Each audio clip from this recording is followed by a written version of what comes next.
ব্রাইডকে আনতে বলেছিলাম মাথার গাজরা, আর ব্রাইড নিয়ে চলে এসছে আস্ত একটা গোলাপ ফুলের গড়ের মালা। আমাদের নাকি এই গড়ের মালা কেটেই ব্রাইডের ফুলের গাজরা বানাতে হবে। বলো তো কি কাণ্ড সেটা। চলো আজকের গল্পটা তাহলে শেয়ার করা যাক। আজকের গল্পটা ছিল 15 ডিসেম্বরের। হ্যাঁ হ্যাঁ জানি, অনেকবারই বলেছি ব্লগ ভিডিও শেয়ার করছি বাট শেয়ার করা হয় না। আর 15 ডিসেম্বরের থেকে অনেক লেটই হয়ে গেছে এই ব্লগটা শেয়ার করা। তো আজকের দিনটা 15 ডিসেম্বর ছিল, তিনটে ব্রাইড। ফার্স্ট লোকেশন ছিল পর্ণশ্রী। আর এই যে টাইম মতো চলে গিয়েও ব্রাইড আমার একদম রেডি নয়, এখনও নাকি গায়ে হলুদই শেষ হয়নি। তো অ্যাজ ইউজুয়াল আমি ওয়েট করছিলাম প্রোডাক্ট সমস্ত গুছিয়ে নিয়ে। আর এখানে কিন্তু আমার ব্রাইড ভীষণ মিষ্টি ছিল। একটু লেট হয়েছিল, অ্যাকচুয়ালি না এটা ব্রাইডের দোষ না। আমার সেই সমস্ত গ্রুমদের কাছে ভীষণ কমপ্লেন আছে যারা একটু টাইম মতো হলুদটা পাঠায় না। যদি গ্রুমরা একটু টাইম মতো হলুদটা পাঠিয়ে দেয় তাহলে কিন্তু ব্রাইডরা ঠিক টাইমেই বুঝতে পারে। তো যাই হোক, আমার ব্রাইড এখানে প্রায় 45 মিনিট লেট ছিল, কিন্তু আমার কাছে খুব ঝটপট চলে আসে এবং একটু টাইম না ওয়েস্ট করে ঝটপট করে বসেও পড়ে। আমিও এখানে আমার প্রিপারেশন শুরু করে দিই, কিন্তু এই অবধি সবই ঠিক ছিল। আসল প্রবলেম তো শুরু হবে এবার। বলো কেমন, মানে তোমার দিদি তো বলেছে টানা টানা চোখ হবে আর হেয়ার একটু লাইন্স দিয়ে সামনে একটু কার্ল হবে, এতে ফোরহেডটা তোমার ছোট লাগে। আর কি বলে গেল, আর তোমার আর তো কিছু বলো না, এই দুটো রিকোয়ারমেন্ট। তোমার এছাড়া কি কোনো রিকোয়ারমেন্ট আছে আর কিছু? আই মেকআপ, বেস নিয়ে না যেন ফ্ললেস লাগে আর গ্লো করে। হ্যাঁ আচ্ছা, আর আই মেকআপটা কোনো কিছু টানা টানা ছাড়া আর কিছু, মানে চোখে আই শ্যাডোটার কোনো কিছু রিকোয়ারমেন্ট আছে? আমার চোখে যেটা ভালো লাগবে সেটা আমি ছেড়ে দিলাম তোমার উপর। মানে আমার যেটা ভালো লাগবে সেটা আমি করতে পারি, তাই? ওকে ওকে ঠিক। আরে দাঁড়াও, কি ভাবলে ব্রাইডের রিকোয়ারমেন্ট নিয়ে প্রবলেম বললাম? একদমই নয়, প্রবলেম হয়েছে ব্রাইডের লেন্স নিয়ে। ভিডিও শুরুর দিকে তোমরা দেখতেই পেয়েছো ব্রাইড একটা খুব সুন্দর লেন্স পরেছিল, যেটা আমিই দিয়েছিলাম ওকে, আমি পরিয়ে দিয়েছিলাম। এখন অবধি দেখো লেন্সটা কিন্তু টিলও পরে রয়েছে, কিন্তু লাস্ট লুকে গিয়ে দেখবে লেন্সটা আমায় খুলে ফেলতে হয়েছিল। এখনও তোমরা আশা করি বুঝতেই পারছো যে কতবার ওর চোখে জল আসছে, আর আমি ইয়ারবাড দিয়ে ততবার জলটাকে ক্লিন করছি। সবই ঠিক ছিল, আস্তে আস্তে ক্লিনও করছিলাম, সব রকমই ঠিকঠাক চলছিল। সমস্যাটা শুরু হয়ে গেল যখন লোয়ার ল্যাশ লাইন ব্লেন্ড করার পরে আমি ওর চোখে ল্যাশ লাগাতে গেলাম। ব্যাস হু হু করে জল বেরোলো, ল্যাশ তো বসতেই চায় না। লাস্ট অবধি আমি ওকে বলি তুমি একটা কাজ করো, তুমি না তোমার লেন্সটা খুলেই দাও, কারণ লেন্স মনে হয় তোমার চোখে স্যুট করছে না। ওর আসলে চোখে ভীষণ অ্যালার্জির প্রবলেম ছিল, আমি জোর করাই লেন্সটাও পড়েছিল। ও কিন্তু খুব একটা লেন্স পরতে হ্যাবিচুয়েটেড ছিল না, মানে জোর ঠিক নয়। ওকে জিজ্ঞাসা করেছিলাম তুমি কি লেন্সটা পরতে চাও, লুকটা একটু এনহ্যান্স হবে। ও বলে হ্যাঁ দিদি পরিয়ে দাও, অসুবিধা আমার নেই। তো পরিয়ে দিই, কিন্তু দুজনের ইচ্ছা থাকা সত্ত্বেও শেষ উদ্ধার আর হয় না, লেন্সটা শেষ অবধি আমাকে খুলেই ফেলতে হয়।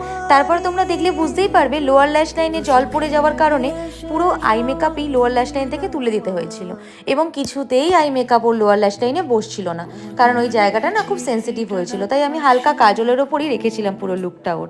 আর আমার ব্রাইডের এখানে রিয়াকশন দেখলেই বুঝতে পারবে যে ওর কতটা পছন্দ হয়েছিল ওর লুকটা।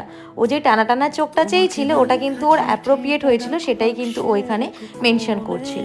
যাই হোক, এই ছিল আমার ব্রাইডের ফাইনাল লুক। কেমন লাগলো অবশ্যই কিন্তু জানিও। আর লুকটা ঠিক ও যেরকম চেয়েছিল আমি কিন্তু ঠিক সেরকম দেওয়ারই চেষ্টা করেছি। আর আমার ব্রাইড কিন্তু এখানে ভীষণ স্যাটিসফাই ছিল।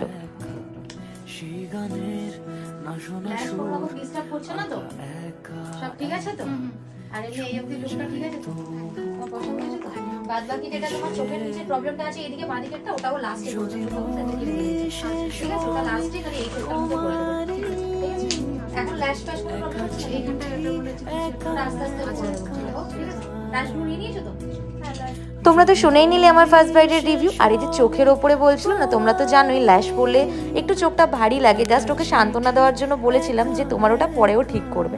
আসলে ঠিক করার কিছুই না, ওটা আস্তে আস্তে নিজেই বসে যায় এবং ওর সে থেকে মনও চলে যাবে। সেকেন্ড ব্রাইডের লোকেশন ছিল মুকুন্দপুর। আর এই যে আমার মিষ্টি সেকেন্ড ব্রাইড, ওর লোকেশানে আমি একদম অন টাইম পৌঁছোই, এবং এখানে আমার অ্যাসিস্ট্যান্ট অলরেডি শাড়ি ড্রাপ আর ক্রিম্পিংটা করে রেখেছিল। গিয়ে আমি আমার কাজ শুরু করে দিই। ও কোনো রকম ডিমান্ড করেনি অ্যাজ সাচ, শুধু একটাই ডিমান্ড ছিল যে দিদি আমার হেয়ারের টেক্সচার খুবই পাতলা, যদি হেয়ারে লাইন্স তোলা যায়। কিন্তু বিশ্বাস করো চেষ্টা করি সমস্ত ব্রাইডের ডিমান্ড রাখার, কিন্তু ওর হেয়ার টেক্সচার এতটাই পাতলা ছিল, ওর স্ক্যাল্প পুরোপুরি ভিজিবল হচ্ছিল, যেখানে লাইন্স তোলা ভীষণভাবে অসম্ভব ছিল। তো এই কারণে আমি ওকে বোঝাই যে তুমি লাইন্স না করে তুমি তোমার হেয়ার স্ক্যাল্পটাকে জাস্ট দেখা না যায় সেরকম একটা হেয়ার স্টাইলের ওপর হেয়ার স্টাইলটা রাখো। আর এই ছিল আমার ব্রাইডের একটা মিষ্টি লুক। ও ঠিক যেরকমভাবে আমাকে বলে দিয়েছিল যে তোমার মনের মতো করে দিদি সাজিয়ে দিও, আমি আমার মনের মতো করে ওর মুখের সাথে যেটা যায় সেরকমই কিন্তু সমস্তটা রেখেছিলাম, এবং ও কিন্তু ভীষণ খুশি হয়েছিল এই লুকটা পেয়ে।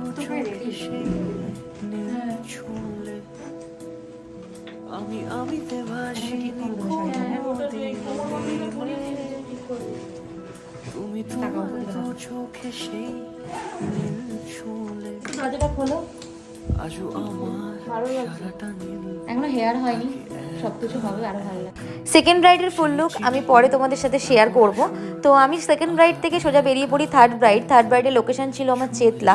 থার্ড ব্রাইডের গল্পটা একটু অন্যরকম। এই ব্রাইডটি আমাকে 1.5 বছর আগে কন্ট্যাক্ট করে এবং বলে দিদি আমার 15 ডিসেম্বর বিয়ে রয়েছে, তো আমি তোমাকে বুক করতে চাই। কিন্তু আমার কোনো শিডিউল ফাঁকা ছিল না, তাই আমি ওকে বলি অনলি 12:30 শিডিউলে হতে পারে যদি তুমি রাজি থাকো। তো ও সেই শিডিউলটা নিতে চায়নি, কারণ ওর ওই টাইমে হতো না, তাই জন্য আমাদের কথাটা ওখানেই এন্ড হয়ে যায় এবং আমার এই 15 ডিসেম্বরে অলরেডি 3টে বুকিং কমপ্লিট হয়ে যায়। এন্ড মোমেন্টে আমার একটা বুকিং ক্যান্সেল হয়, সেই জন্য আমি ওকে বলি যে আমার একটা বুকিং ক্যান্সেল আর একটা স্লট ফাঁকা রয়েছে, কিন্তু ওর তখন বুকিং অলরেডি অন্য কাউকে হয়ে যায়। তো আমাদের কথাটা আবার এখানেই এন্ড হয়ে যায়। তো যাই হোক, তারপরে ঠিক 1 বছর বাদে ও আমাকে কল করে 11 তারিখ যে দিদি আমার যে ব্রাইডাল বুকিংটা করা ছিল সেই আর্টিস্টের অ্যাক্সিডেন্ট হয়েছে, আমি তোমাকে কি পেতে পারি? অ্যান্ড আমারও ওই ডেটে যে বুকিংটা ক্যান্সেল হয়েছিল সেই বুকিংয়ের স্লটটা আমার ফ্রি ছিল। তো আমি ওকে বলি যে হ্যাঁ তুমি পেতে পারো, কিন্তু আমার একমাত্র 6:30 স্লটটা ফ্রি হয়েছে। তো সেই মতোই আমি 6:30 সময় ওর কাছে পৌঁছোই, এবং এখানে দেখতেই পাচ্ছ যে আমার অ্যাসিস্ট্যান্ট কিন্তু ওকে অনেকটাই করে রেখেছে, ওর ড্র্যাপিং, ওর ক্রিম্পিং, অনেকটাই সমস্ত কিছু করা।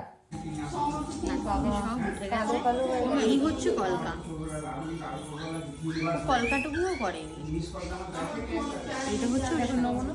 আর যাকে বুকিং করেছিলেন সে কে ছিল দেখাচ্ছি। না না, এখানে তোমরা অবশ্যই কিন্তু ভাবতে পারো যে আমার ব্রাইড কার কথা বলছে। আমার ব্রাইডের যখন ওর আর্টিস্ট ক্যান্সেল হয়, ওর আর্টিস্টের অ্যাক্সিডেন্ট হয়, তখন ও অন্য একজন আর্টিস্টের কাছে নক করেছিল। তো সেই কাজই ও আমাকে বলছিল যে আমার একদমই ভালো লাগেনি দিদি, আমি সেই জন্যই লাস্টে তোমাকে কল করলাম, কারণ আমাকে যে সাজেশন দিয়েছিল নেক্সট আর্টিস্টের, সেই তার কাজ আমার একেবারেই ভালো লাগেনি। তো যাই হোক, এবারে শুনে নিই কিরম রিকোয়ারমেন্ট হয়েছে। থাকবে হালকা, হ্যাঁ হালকা গ্লিটার হবে, একটু টানা টানা চোখ করো, আচ্ছা, আর হচ্ছে নিউড লিপস্টিক, আর কিছু না। বাদ বাকি এবার আমার চাও না তাই তো? নিউড লিপস্টিক, আচ্ছা নিউডে কি ব্রাউনিশ নিউড, একটু যেরকম ব্রাউনিশ যেটা তোমার ভালো লাগবে, যে আমার সাথে যাবে, আমার লুকসের সাথে যাচ্ছে ওরকম করে। আচ্ছা আচ্ছা ঠিক আছে। এই যে হাতে দেখতে পাচ্ছ কিনা জানি না, দেখো ঠিক একটা নিচে ওর হাতে একটা আয়না রয়েছে। ও যতই আমাকে বলুক যে ওর এরম চাই ওরকম চাই, কিন্তু ওর হাতে কিন্তু আয়নাটাও সবসময় নিয়ে বসেছিল। হ্যাঁ, বুঝতে পারি যে ওর একটু ভয় লাগছিল, কারণ ও আগে একজনের কাজ দেখেছে খুব সামনে থেকে, যেখানে ও একেবারেই প্রচণ্ড ভয় ছিল যে কীরকম হবে ওর লুকটা। প্রত্যেকেরই একটা স্পেশাল ডেটে প্রত্যেকেরই একটা ভয় কাজ করে যে তার কীরকম লাগছে। তো ও ক্রমাগত আয়না দেখছিল কোন জায়গায় কি হবে না হবে, কিন্তু হ্যাঁ ও কিন্তু প্রচণ্ড স্যাটিসফাই ছিল, এবং ও ঠিক যেভাবে চেয়েছিল আমি কিন্তু লুকটা ঠিক সেভাবেই বার করার চেষ্টা করেছি। এবং ওর লুকটা কেমন লাগলো তোমরাই কিন্তু অবশ্যই কমেন্টসে জানিও। ও ঠিক যেরকম কলকা, যেরকম মেকআপ, যেরকম লিপস্টেড, সমস্ত কিছু সেরম রেখেছি, আর বিশ্বাস করো দুর্দান্ত লাগছিল ওকে ওর চয়েসে। তো এই হচ্ছে ওর ফাইনাল লুক। ও লাস্টের মোমেন্টে গয়নাগুলোকে একদমই অ্যারেঞ্জ করে রাখিনি সামনে, যে কারণে ওর শুধুমাত্র গয়না পরাতে গিয়ে 1 ঘন্টা মতো লেট হয়ে যায়, যেখানে ওর 8টায় রেডি হয়ে যাওয়ার কথা, শুধু গয়নার কারণে ওর 9টা বেজে যায়। তো এখানে ওর ভীষণ ভয় লাগছিল, কারণ কাউন্সিলর থেকে শুরু করে সবাই চলে এসেছিলো ওর বিয়ের ভেন্যুতে। তো ওর তখনও অবধি নথ পর্যন্ত এসে পৌঁছোয়নি, এতটাই ক্রাইসিস হয়ে গেছিলো গয়নার এদিক ওদিক হওয়ায়। অ্যাকচুয়ালি না, প্রত্যেকটা ব্রাইডকে এটাই বলার, তোমরা যখন ভেন্যুতে বসছো, আমরা বলে দিই অবশ্য যে গয়না রাখবে না তোমরা ওই রুমে, কিন্তু যে বাড়িতে বয়োজ্যেষ্ঠ লোক রয়েছে তার কাছে পুরো অ্যারেঞ্জমেন্টটা করে রাখো, যাতে তাকে বললেই সে গয়নাটা একদম তাড়াতাড়ি নিয়ে আনতে পারে, যাতে তোমাদের গয়না পরাতে গিয়ে তোমাদের লাস্ট মোমেন্টে লেট না হয়। তো কেমন লাগলো লুকটা অবশ্যই কিন্তু জানিও। আমার এই মিষ্টি ব্রাইডের ফাইনাল লুক এই ছিল আমার 3 নম্বর ব্রাইড 15ই ডিসেম্বরে, যেটা আমি কমপ্লিট করি প্রায় 9টা বেজে যায়, যেটা ওর ভীষণ ভীষণ পছন্দ হয়েছিল। ওর রিভিউটা আমি পরের দিন শেয়ার করব। আর ভাবছো তো এই অন্ধকার জায়গা থেকে কেন বেরোচ্ছি? এটা ছিল একটা পাম্প স্টেশন, আমার ব্রাইডের ব্যাক লোকেশন থেকে আমি ঢুকেছিলাম। তো হয়ে গেছে আমাদের পুরো কাজ কমপ্লিট। এবার আমরা বাড়ির দিকে রওনা দিয়েছি। কেমন লাগলো আজকের ভিডিওটা জানাতে কিন্তু অবশ্যই ভুলো না। তোমাদের কিন্তু ভালো ভালো কমেন্ট পেলেই আমি আমার ডেলি লাইফের রুটিন বা ডেলি লাইফের ভিডিও তোমাদের সাথে শেয়ার করবো অবশ্যই। লাস্টে এসে ব্যাস রাতের ডিনার। টাটা সবাইকে।